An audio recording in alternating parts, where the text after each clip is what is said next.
I love it. Well, I'm really thrilled because I also know Desi personally. We actually met in person um, a year ago, perhaps. But Desi's someone you see behind the scenes. You see her name on the screen because she does all the things. And oh my gosh, let me just say, you need to be out in front of the camera a little more. You're looking beautiful.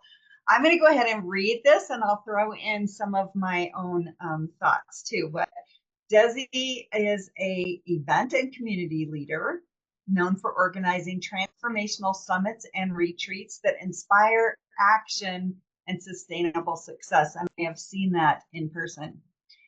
She also is a founder and CEO of Virtually Sourced Solutions, which is an international consultancy that helps entrepreneurs build resilient, scalable businesses without the burnout. Personally, she is also I call her my magic person, because when you are creative and you're building things, you're doing it all the time. And that's aside the organization and the making sure it all happens. I'm sure Deb will agree. It's amazing to be able to rely on someone else and you know it's being done. So something that you may not know about Desi. Okay, this one, get ready for this one. And I get this. I relate every situation to horses. Nothing gets stuff done like a 1,200-pound animal with opinions. Desi, you're amazing. And I love the zebra behind you. Let's see. Your favorite music you're listening to is country rock, Jason Aldean, or Christian rock, Skillet. Awesome choices there. I love it. The topic you're going to be talking about today, momentum mindset, the secret to scaling with ease. I love this. Unlocking people, power, and passion to build a life and business you love, which is exactly what you do.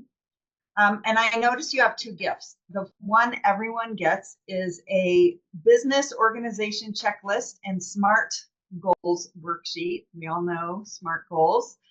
And there is a link that I'm sure Desi probably will have in a second because she's always on that. And then there's also the gift for someone. So at the end of the presentation, I will ask a question. You put in your answer and your email address. And it is a private 45-minute momentum mastery session. That is a value of $497. It's a personal strategy session to create your next 90-day growth blueprint for your business. And I have done it myself. And I feel like I come away from meeting with Desi like, I can breathe. I can pass it on. So Desi, please share your wisdom with us today. I love you, Katie. Thank you for the incredible introduction. And you are just so amazing. I appreciate you so, so much. And can we just for a second, what I would really love to do is to give some love to Deb for bringing us all together over these last couple of days and really allowing us the space to share and get really full. Thank you so, so much, Deb. You are a treasure. So I'm going to dive right in. And a few years ago, I found myself completely burned out. I'm not just physically, emotionally, mentally, spiritually, all the things. I was pushing harder and harder amidst going through the most traumatic time of my life. And I was convinced that nonstop effort was the only way to success. One day, I asked myself, is this really how I want to live? I had young kids at the time. They were 5 and 3 at the time. So that moment was really, really pivotal. I needed to focus. I needed to align my energy with what truly mattered. I shifted my mindset to prioritize consistency over intensity. And that simple change really creates a ripple effect. So my relationships improved, my energy stabilized, and I finally started to feel at peace with my progress. That's when I realized that momentum isn't just about speed. It's about sustainable and intentional movement and movement forward, no matter how big or how small. So, as you've probably guessed, I'm chatting with you about momentum today, but it's not just any kind of momentum. It's the kind of momentum that transforms your life without leaving you exhausted. So momentum in life comes down to three essential elements. And these are elements that I incorporate into everything that I do. It's people, power, and passion, and how unlocking each one can create lasting, impactful change. So momentum is more than just moving forward. It's about moving with intention. It's very cyclical. You have to look at it as action, reflection, and growth. That is momentum. Instead of pushing harder, you have to learn to move smarter. There was a time when I was so caught up in moving faster that I forgot to reflect. One simple change, which was implementing intentional pauses to evaluate my progress throughout the day, throughout the week, throughout the month, different intentional pauses, it led to breakthroughs. I wasn't slowing down. I was realigning to ensure that my actions matched my vision. So what I would really like for you to do is just ask yourself, what if you could move forward without the constant hustle? What if flow and not force was the secret to sustainable success? So picture yourself moving through the day with ease. Imagine your actions aligning effortlessly with your goals. Breathe in that feeling of steady, peaceful progress. Okay?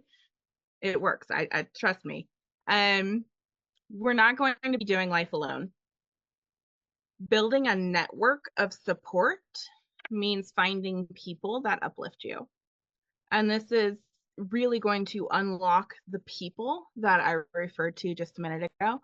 But finding people who uplift you, who challenge you, who walk with you on your stretch, as Deb calls it. One of the most transformative moments in my life was when I chose to surround myself with the people who didn't just agree with me, but they inspired me. They challenged me to grow. And they took me out of my comfort zone, in all honesty. So isolation is the enemy of growth. When you share your journey, your progress multiplies. And one thing that you can do to do this is take a moment, list out 3 different people who consistently support you, and think about who else you need to invite into that inner circle that you have to really keep your momentum going.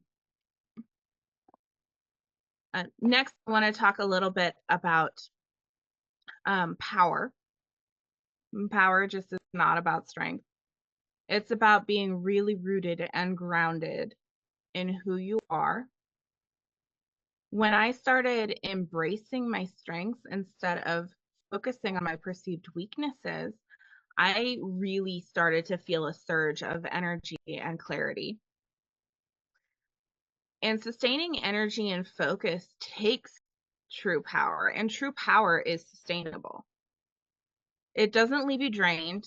It doesn't leave you burned out. It doesn't leave you emotionally raw, right? Creating simple rituals like morning intentions or evening reflections will help maintain your inner strength. And there's something I do, it's called power mapping. And that's writing down your 3 strongest personal qualities and thinking about how you can lean into them more fully every single day. And power mapping has really helped me on the journey that I'm on and open doors and windows that I didn't think would open.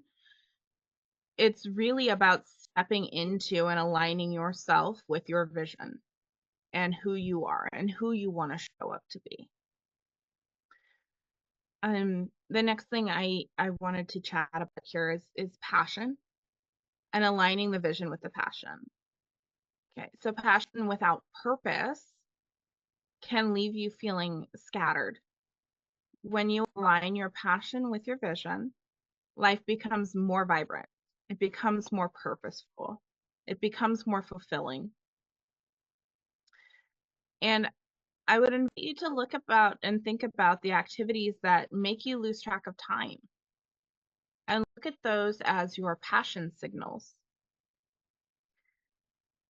Think of one thing that makes you feel really, really alive and write that down and write down 3 ways to incorporate that feeling into your daily routine and what you're doing for other people.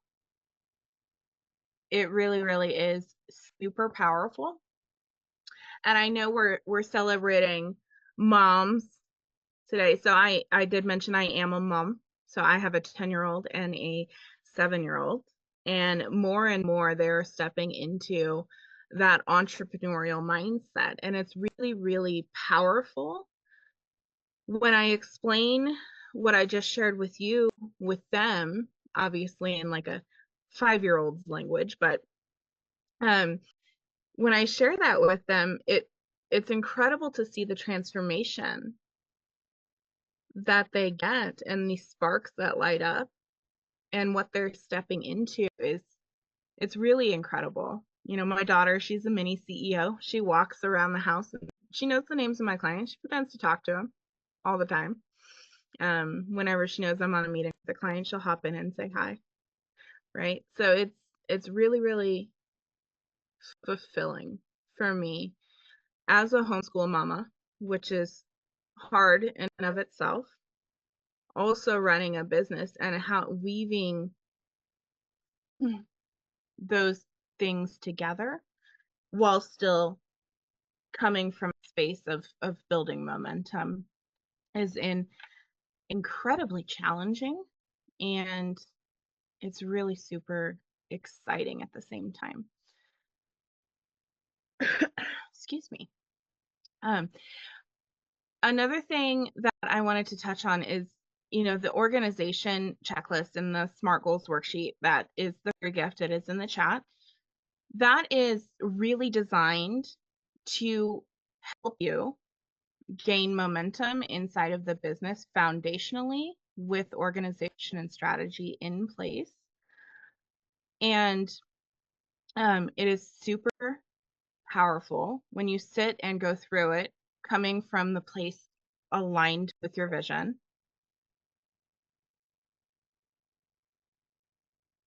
And, you know, one thing that I could also give you, please choose one area, whether it's people, power, or passion that we talked about, and make a commitment this week to nurture it in your life.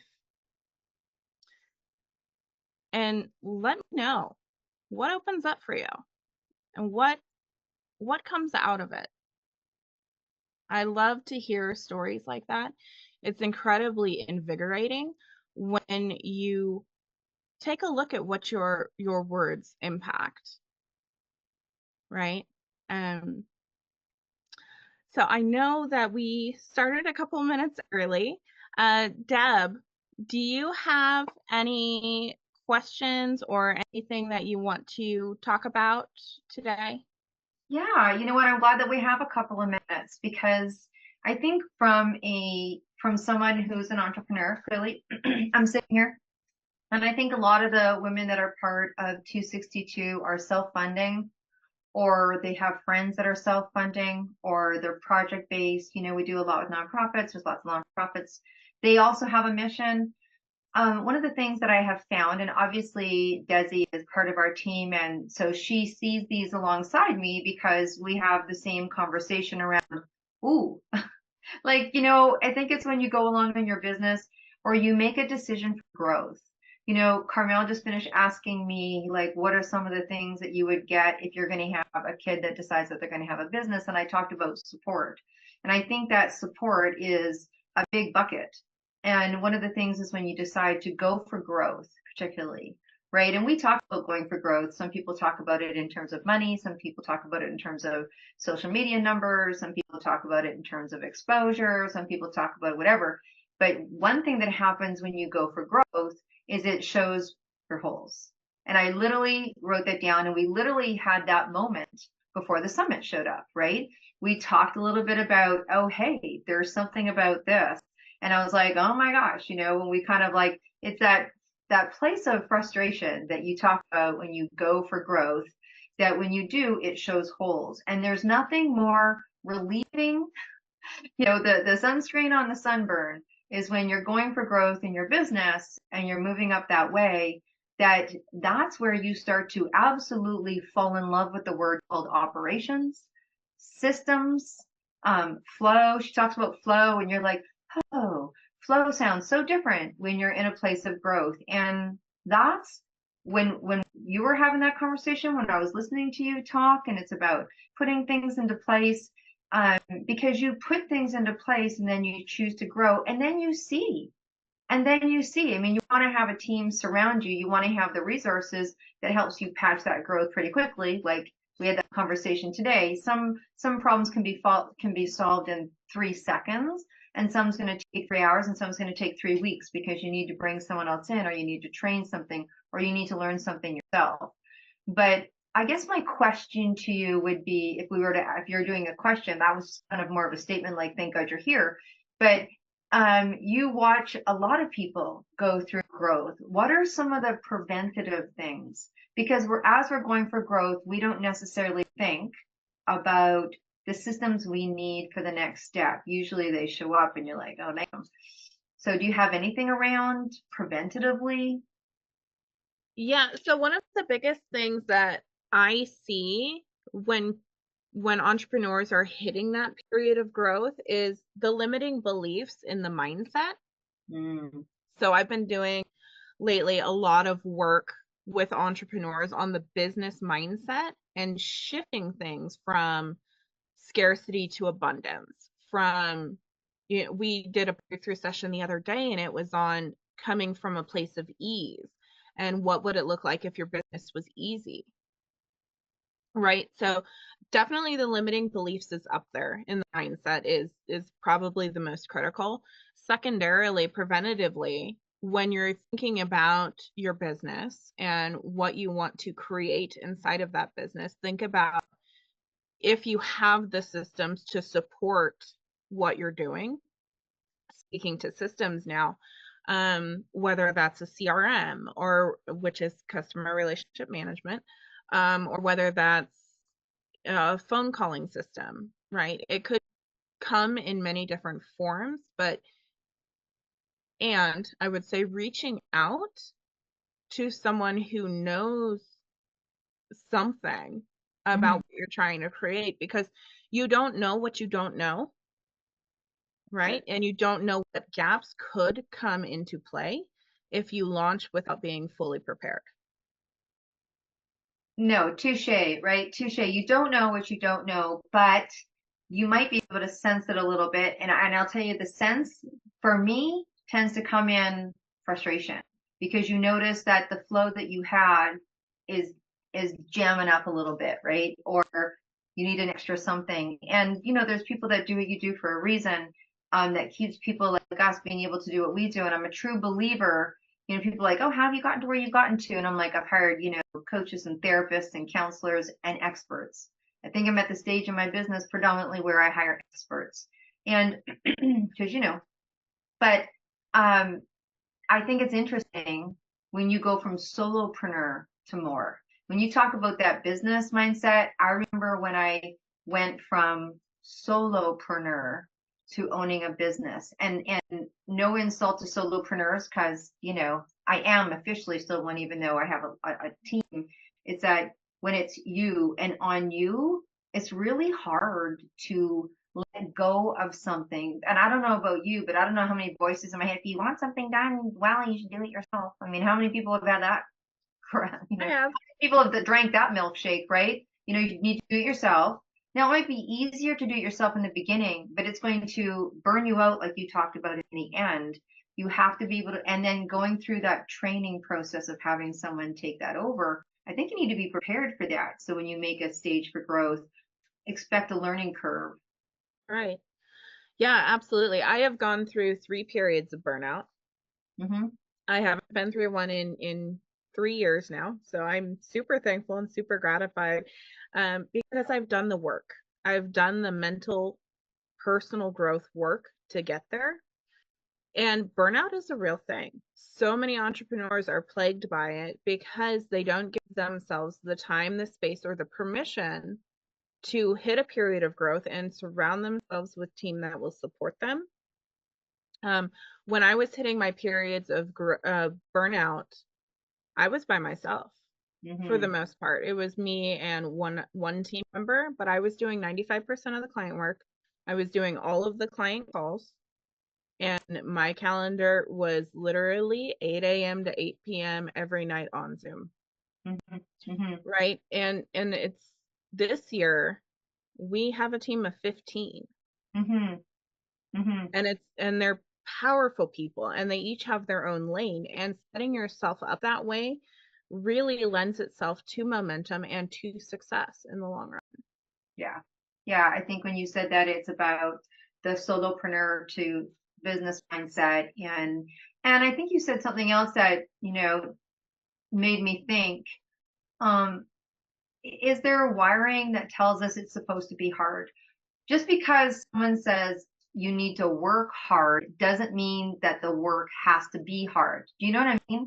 Right. I think when I hear hard work, I think commitment, I think dedication, I think perseverance, I think overcoming, I think pivoting, I think all in. It doesn't have to be, a lot of hours. And I'm not saying that I go to bed at 8 o'clock every night or anything. Like, I think your ratio of your reserve is you make that decision. When you are doing what you're doing. But I think that it does take some rewiring. You talked about to think that this is supposed to be hard, like I'm crying in my pillow.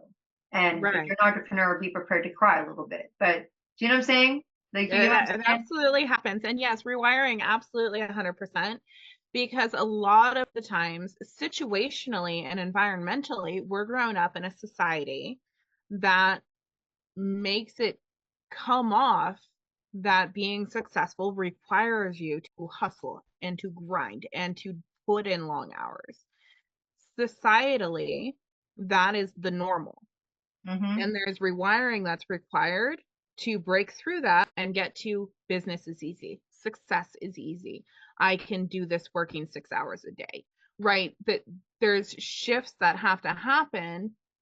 And I have things to, walk you through the process, but it's definitely very, very much a factor in how successful and how much momentum you can have. Right. And I think for all of this, it's about passion, right? It's about passion. If you have passion and you're invested and you invest, it's just knowing that it can be easier, whatever you choose to do, right? I mean, if you work 6 hours, or you work 8, or you work 4 today, or you work 15 the next day, I mean, that's the world of this that we've chosen. But your passion in relationship and being rewarded, being rewarded, and just knowing that it can be easier doesn't mean it can be easy. It can be easier, right? Absolutely. Yeah. All right, I'm gonna throw it back to you. And I don't know if there's more that you want to say, and then you've got this great big prize you're going to give away. I am going to give a great big prize away. I'm just going to leave you up here with me, because the last thing I would leave you with is really just give yourself permission to make it easy. Just do yourself that favor, because all too often you either get stuck in analysis paralysis and you don't launch the thing that you want to launch, or you don't go out and create the thing that you want to create. But just give yourself permission and allow yourself the grace to fail, because there's going to be, business is a roller coaster. There's ups and downs, and allowing yourself that will help you succeed and get there. Yeah. There's always a solution, and fail forward. If you choose to, frame it that way, you know what I mean? If you want to frame it that way, you can fail forward.